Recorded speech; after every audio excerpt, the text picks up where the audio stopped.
Right now on the National Weather Desk, here comes the snow. From New England to New York and beyond, the snow is closing schools and making travel hazardous. It's still a pretty wet and slushy mix of snow. And speaking of snow, why has there been so little in one of the nation's snowiest cities? Syracuse is getting warmer. Landslide danger. 3 mansions could soon fall directly into the ocean. The deck perched above the ocean has not moved. The surprising connection between insect mating habits and the weather. And I'm going, what the heck is going on here? And why hailstones can come in all shapes and sizes. From our nation's capital, this is the National Weather Desk. Good morning and welcome to the National Weather Desk. I'm Amira David. 31 million Americans are under a winter storm warning this morning as a major storm arrives in the Northeast.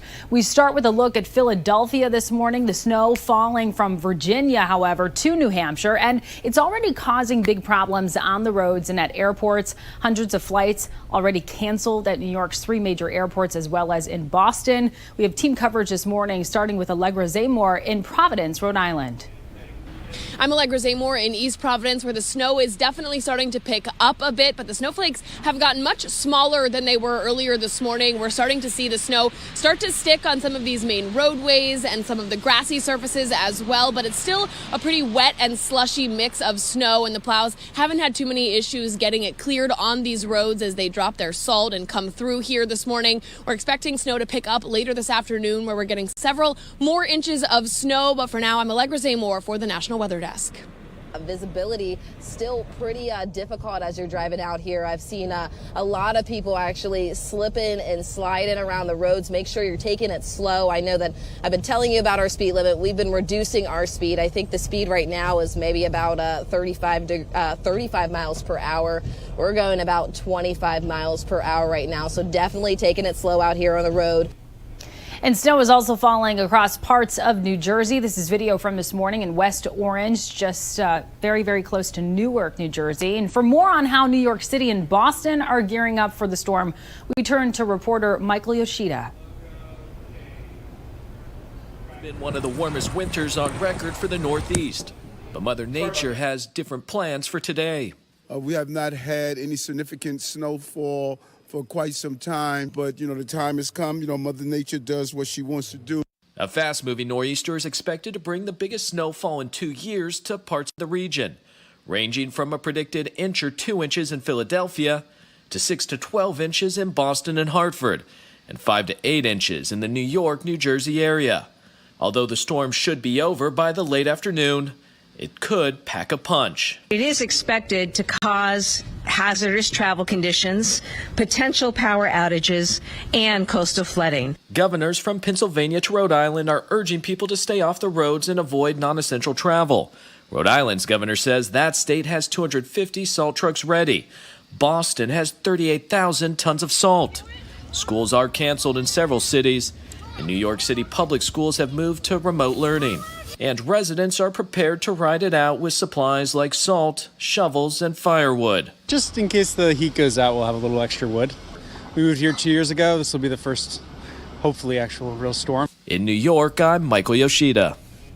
And to see where the storm is headed and how much snow is expected, we have meteorologist Brian Vandegraff tracking all of that for us. Brian?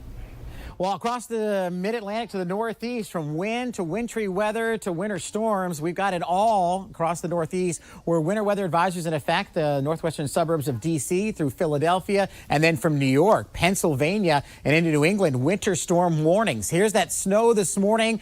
It was a lot of rain through the mid-Atlantic and D.C. metro areas, but a quick hit of snow that then transitions up to New York, Long Island, and eventually into New England. How much are we talking? Well, a couple of inches across the Northeast 95 corridor, but the jackpot, man, eastern portions of Massachusetts down through portions of Rhode Island. That's where they see the most snow out towards the Cape. This all moves out here tonight, and drier weather moves in tomorrow. And to stay up to date on all the latest on the Northeaster, be sure to follow us on social media. We'll have all the latest from our meteorologists across the Northeast. And be sure to tag us with all of your great snow photos and videos as well. Just search the National Weather Desk on your favorite social media platform. And that same storm system brought hail to Alabama yesterday. While most of these hailstones were probably shaped like marbles or balls, many had unusual shapes. And here's why. When hail forms in weaker updrafts, they're repeatedly lifted and dropped in the clouds. This causes the ice to freeze, melt, and refreeze. So when they finally fall to the ground, they can be in any number of shapes. Snow and Syracuse, those are two words that go together. As one of the snowiest cities in America, Syracuse is used to big snowfalls. But over the years, those snowfalls have gotten smaller. And this year, there's more warmth than that of white snow. Nicole LaFiandra went to the National Weather Service for answers. Many associate this winter with nothing falling from the sky. But the amount of precipitation has actually been increasing, according to the National Weather Service. The percentage of precipitation that ends up as snow is what's lacking. But why is this happening now? The National Weather Service describes the perfect storm. One of the factors this winter is that we had record warm Atlantic temperatures heading into this winter. Pairing with that warm Atlantic is El Nino. During El Nino, winds over the Pacific Ocean weaken. Warm water is pushed east towards the west coast of North America. That brings moisture further south to areas like Texas and Florida, but not central New York. But once our area does get snow with that moisture from the warm Atlantic, there's one more problem. For what snow that you get, can you hang on to it? Syracuse is getting warmer. You look at Syracuse, say 1950 onward, you have the observed temperatures year to year, lots of bouncing around, but the trend has been to creep up over time. So what does the future of America's once snowiest city look like? This winter, our temperatures have been above normal, right? But we still have had cold snaps, and we can still get, late February through March can be a very active time period. Winter's not dead yet. In California, mansions are in danger of falling directly into the ocean after a cliffside gave way over the weekend. The threat comes after last week's atmospheric river. Michelle Giles spoke with a homeowner in Orange County. This is what came tumbling down in Dana Point during the last storm. Tons of rock and debris slid to the beach below the bluff in an area known as the Headlands. Dr. Louis Brueggemann owns the home on Scenic Drive right above the landslide. The house is fine. It's not threatened, and it will not be red tagged. This picture was taken from a boat off the coast. The rocks came to rest near the popular Dana Point tide pools. A drone captured this dramatic shot of the A-frame home next door. City officials say the deck perched above the ocean has not moved. An inspection of the residences was done and no cracks were found. Quote, the city's geotechnical engineer and a building inspector went out to the site to assess the situation, as well as talk with the homeowner who owns the residence and slope where the failure occurred. Currently, the city has confirmed that there is no imminent threat to the home. And the city agrees that there's no major structural issue right now with the house, so it's not going to get red tagged. The slide has not affected the Dana Point Headlands open space or access to the well-traveled trail. Greenland is losing ice and gaining vegetation. According to a new study, over the last 30 years, the Danish territory has lost an area of ice that is about 36 times the size of New York City. Swaths of the region that were once covered in ice and snow are now barren rock, wetlands, and shrub areas. Scientists warn this could have serious consequences for climate change and for sea level rise. Hundreds of migratory species are now facing extinction because of how humans have altered the earth. The United Nations report found the most alarming population declines are among migratory fish. 97% are threatened with extinction. Among the reasons, overfishing, hunting, and clearing land for farming, roads, and infrastructure. And coming up on the National Desk, a group of scientists are studying the deepest portions of water off the Gulf of Mexico. We'll speak to them about what they hope to find.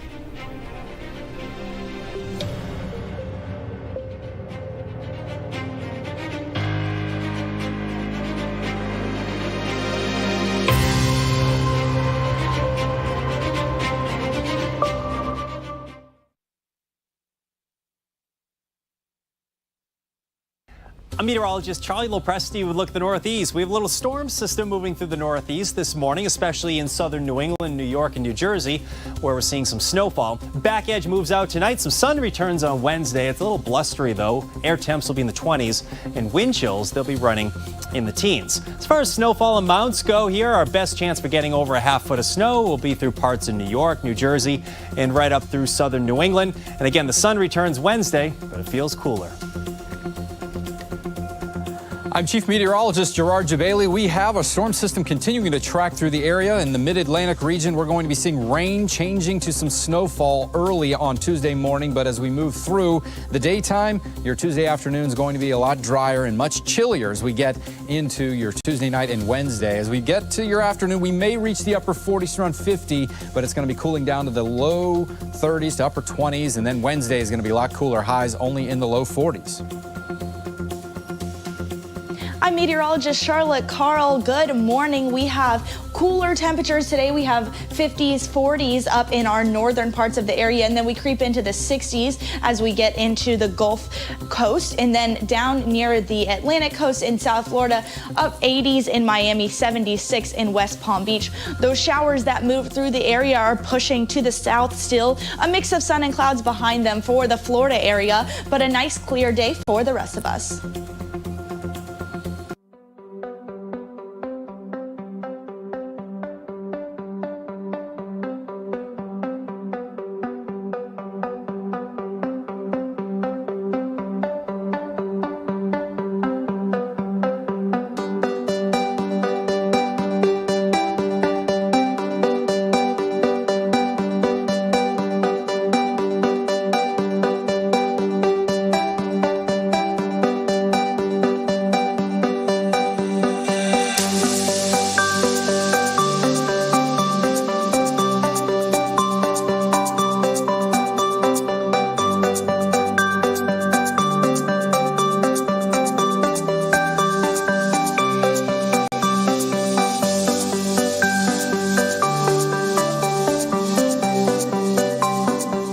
Weather Window, presented by the National Weather Desk. Heavy rain in Alabama dropped several inches, swelling water waves, including Grove Oaks High Falls and this spillway in Dothan.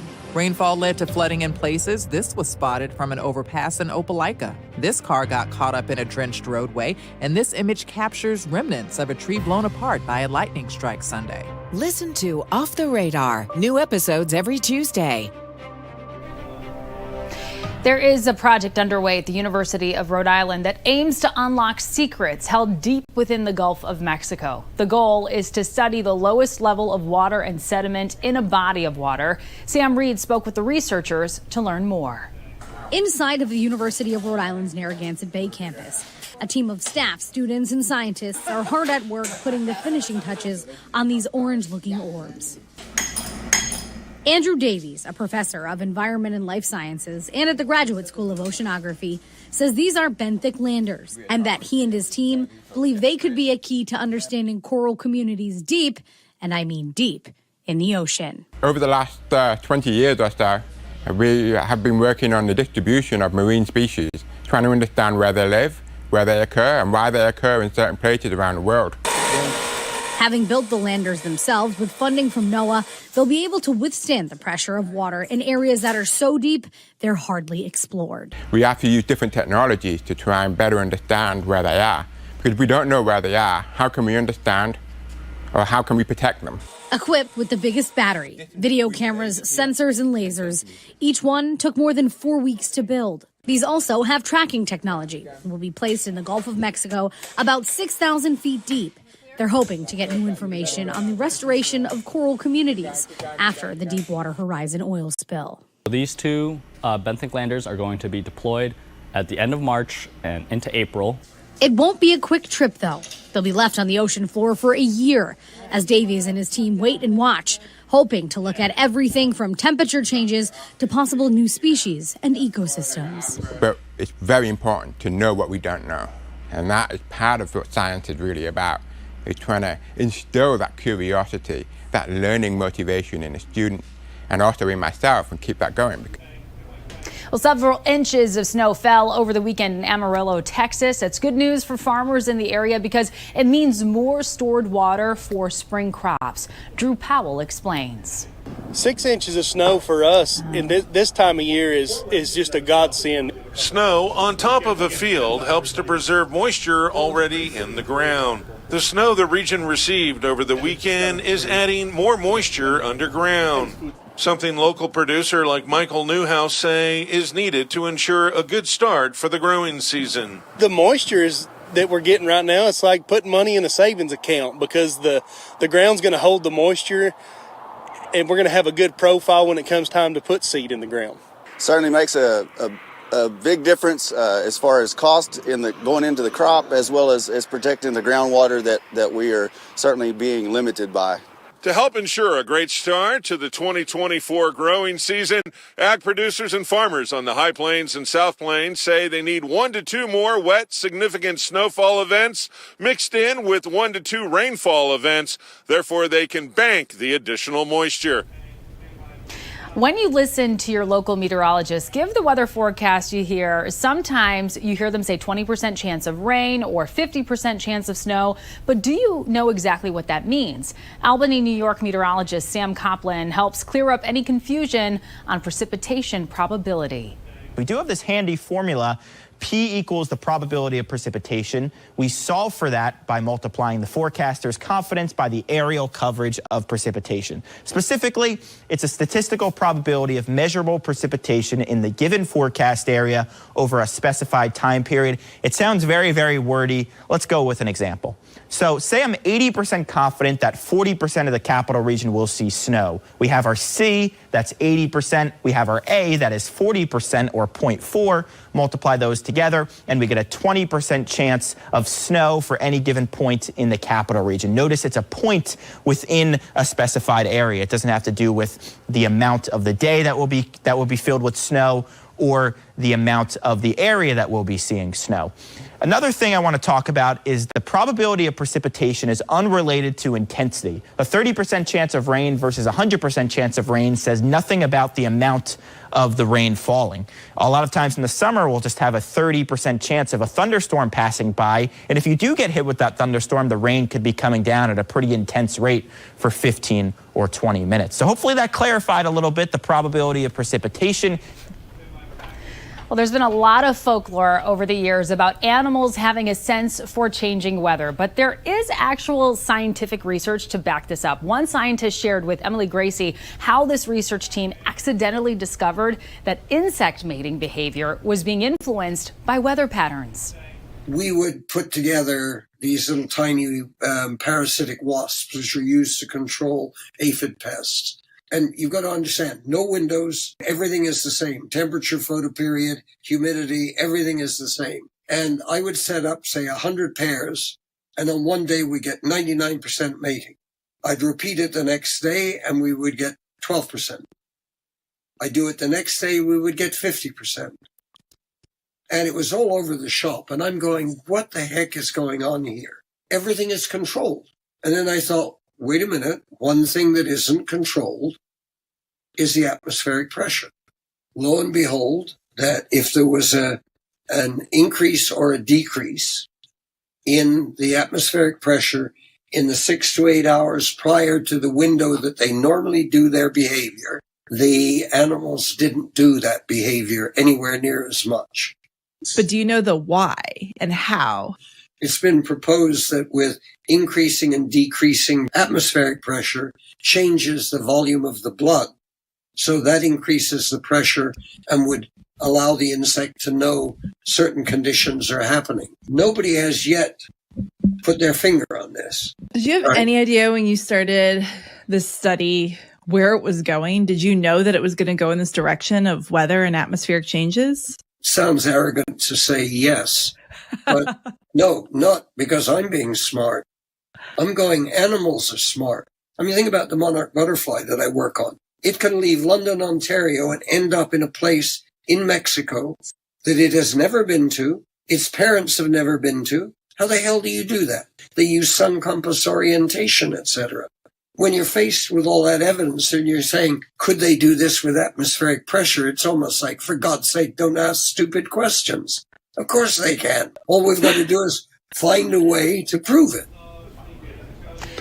Animals aren't the only ones being influenced by changing weather. To find out how human mating patterns are influenced by environmental factors, make sure you check out this week's episode of our podcast, Off the Radar. You can find it anywhere you listen to podcasts. And as we head into break, we fly over a buffalo ranch in Bedford County, Pennsylvania. Enjoy.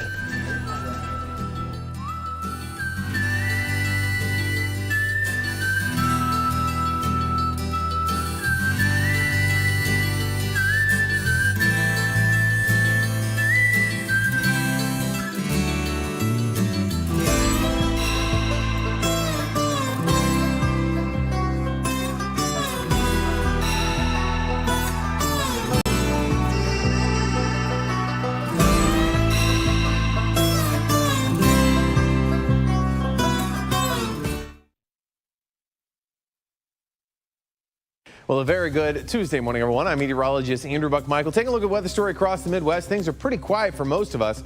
Got a few snow showers trying to sneak their way out into South Dakota there, but the area of low pressure kicking out of Kentucky into West Virginia and out of our neck of the woods. By the time that we get into the day tomorrow, a few more snow showers there across the southern Dakotas and a few showers kicking its way into the plains there. This ramps up a little bit more on Thursday as it heads towards the Great Lakes and the Ohio Valley with another system swinging into the west. Good morning, I'm meteorologist Alex Garcia. Here's a look at your regional weather. It's a little bit chilly up from Amarillo back over into Oklahoma City, sitting into the 20s. We've got 40s in central Texas. High pressure moves east today. That means southerly winds come back. That means more moisture comes back.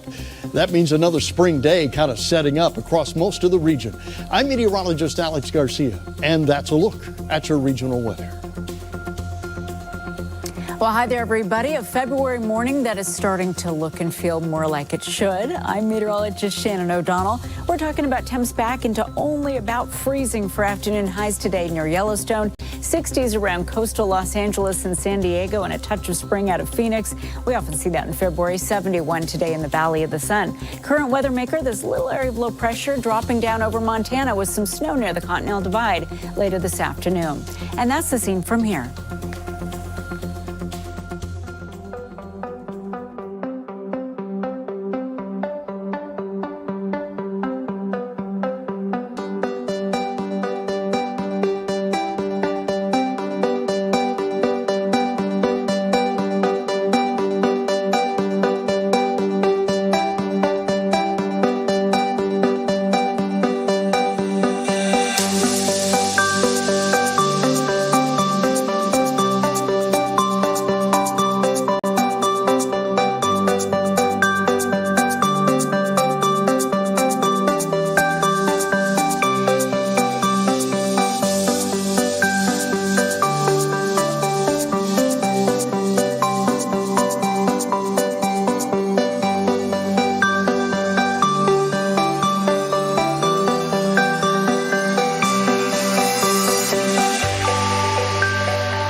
The National Weather Desk.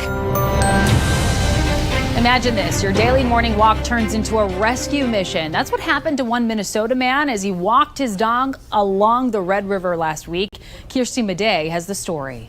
He saw a man in the river clinging to a sheet of ice, trying not to get swept away with the current. Panic, pretty much. I didn't know what to do exactly. Vander Ark called 911 and then sprung into action. Just started looking for something to grab. Luckily, right at my feet was that stick that miraculously was perfect length for us to get it out there, and he was able to grab a hold of it. Vander Ark says a Moorhead police officer responded almost immediately. It took a couple tries to actually get him to hold on tight, but I started pulling him out and realized I didn't have any grip on the ice, and luckily the officers behind me had got a hold of the stick and a hold of me, and were able to pull both of us off the ice and him out of the water. Just walking my dog. Anybody else in the same situation would have done the exact same thing. For more information on staying safe if you encounter river ice, just head to our YouTube page where we posted a video all about winter ice safety. Just search the National Weather Desk.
Thank you so much for joining us. I'm Amira David. Make it a great Tuesday, and we will see you right back here tomorrow.